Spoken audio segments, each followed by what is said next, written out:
Hello guys, मैं हूं आशीष। आज आपका स्वागत करता हूं अपने चैनल लीगल गुरु में। आज हम बात करेंगे मानहानि कानून क्या है, डिफेमेशन लॉ, और इससे जुड़े सारे तत्वों के बारे में जानेंगे आज हम लोग इस वीडियो के माध्यम से।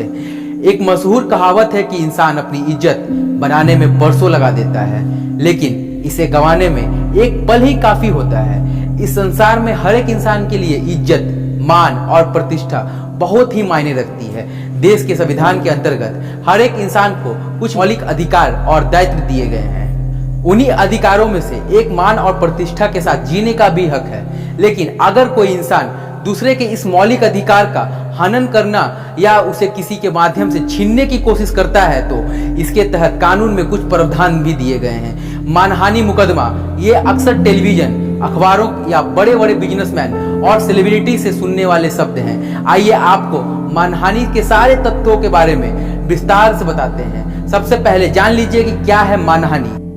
कभी भी कोई ऐसा बयान जिसे किसी व्यक्ति, संस्था इसके खिलाफ वह बयान हो, अगर उससे छवि खराब होती है तो मानहानि के तहत केस दर्ज होता है। किसी पर झूठा आरोप लगाना और उसकी मान प्रतिष्ठा को चोट पहुंचाना मानहानि की श्रेणी में माना जाता है।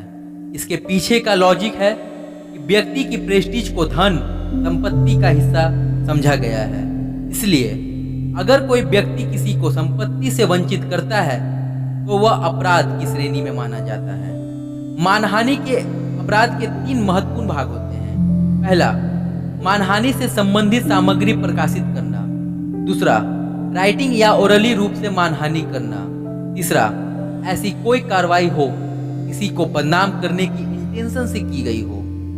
मानहानि के तत्व, टिप्पणी या बयानों का आपत्तिजनक होना चाहिए। या आपत्तिजनक है यह न्यायालय द्वारा साक्ष्य और परिस्थितियों के अंतर्गत निर्धारित किया जाएगा। दुल काला का मामला भारतीय मानहानि विधि में ऐतिहासिक मामला है। यह प्रकरण स्वतंत्रता के समय का है, जिसमें एक विधवा स्त्री पर उसके भतीजे ने भय विचार का आरोप लगाते हुए कहा था कि यह स्त्री के घर से रात 2 बजे के बाद एक पुरुष निकला था और अवश्य ही वह पुरुष इसे संभोग करने गया होगा। आगे मामले को बिरादरी की पंचायत में ले जाया गया, जहां स्त्री को निर्दोष घोषित कर दिया गया। बाद में महिला ने मानहानि के लिए आरोप लगाने वाले व्यक्ति के विरुद्ध प्रकरण दर्ज करवाया, परंतु न्यायालय ने प्रकरण निरस्त कर दिया और यह माना कि बिरादरी की पंचायत महिला को निर्दोष मान चुकी है। इसीलिए महिला को सम्मान में कोई हानि नहीं हुई है तथा वह अभियुक्त को निर्दोष माना गया। अपमानित करने का आशय इंटेंशन होना चाहिए। अब हम लोग जानेंगे कितने प्रकार की मानहानि होती है। मानहानि दीवानी, सिविल और फौजदारी अपराधी दोनों अपराध हैं। सिविल कानून में के अंतर्गत अपमानित व्यक्ति अपने अपमान को साबित करने के लिए हाई कोर्ट या लोअर कोर्ट का रुख कर आरोपी से आर्थिक मुआवजे की मांग कर सकता है। जैसे केजरीवाल के मामले में नितिन गडकरी की ओर से दोनों प्रकार से मानहानि के मामले संस्थित किए गए थे। एक प्रकरण सेक्शन 500 भारतीय दंड संहिता IPC और दूसरा दीवानी बात।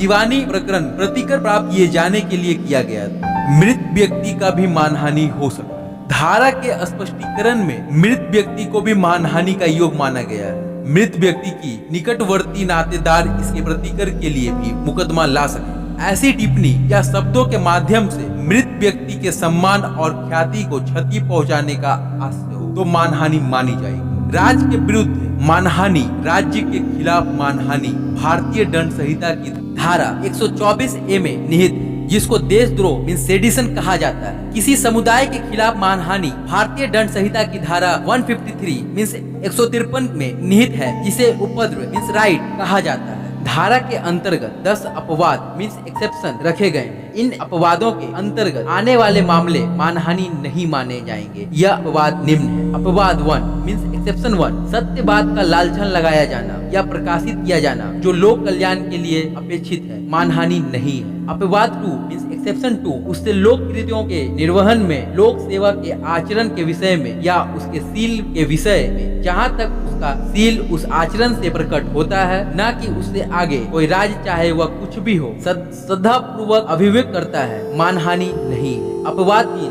मींस एक्सेप्शन 3, किसी लोक कल्याण प्रश्न संबंध में किसी व्यक्ति के आचरण के बारे में और उसके सील के बारे में, जहाँ तक उसका आचरण प्रकट होता है, न कि उसके आगे कोई राय चाहे वह कुछ भी हो, सद्भाव पूर्वक अभियोग करना मानहानि नहीं है। अपवाद 4 मीन्स एक्सेप्शन 4 किसी न्यायालय की कार्रवाइयों या ऐसी किन्हीं कार्रवाइयों के सही रिपोर्ट को प्रकाशित करना मानहानि नहीं मानी जाएगी। अपवाद 5 मीन्स एक्सेप्शन 5 न्यायालय में मामले का गुणवत्ता या साक्ष्यों तथा अन्य व्यक्तियों का आचरण को सदाभाव पूर्वक अभिव्यक्त या प्रकाशित करता है तो मानहानि नहीं है, बशर्ते कि अदालत ने मामला तय कर लिया।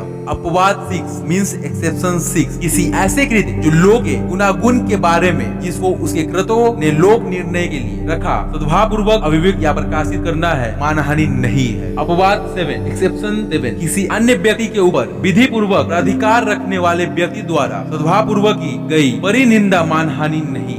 अपवाद 8 मीन्स एक्सेप्शन प्राधिकृत व्यक्ति के समक्ष सद्भाव पूर्वक अभियोग लगाना मानहानि नहीं है। अपवाद 9 मीन्स एक्सेप्शन 9 अपने या अन्य व्यक्ति के हितों के संरक्षा के लिए किसी व्यक्ति द्वारा सद्भाव पूर्वक लगाया लांछन मानहानि नहीं। अपवाद 10 मीन्स एक्सेप्शन 10 सावधानी जो व्यक्ति की भलाई के लिए जिसे कि वह दी गई है या लोक कल्याण के लिए आश्रित हो मानहानि नहीं। दिया गया बयान इन स्थितियों में से किसी एक स्थिति में भी आता है तो वह आदमी मानहानि नहीं करता है तथा वह इस स्थिति में सुरक्षित। मानहानि के लिए दंड भारतीय दंड संहिता की धारा 500 के अंतर्गत मानहानि के लिए 2 वर्ष तक का सादा कारावास और जुर्माना का प्रावधान दिया गया है।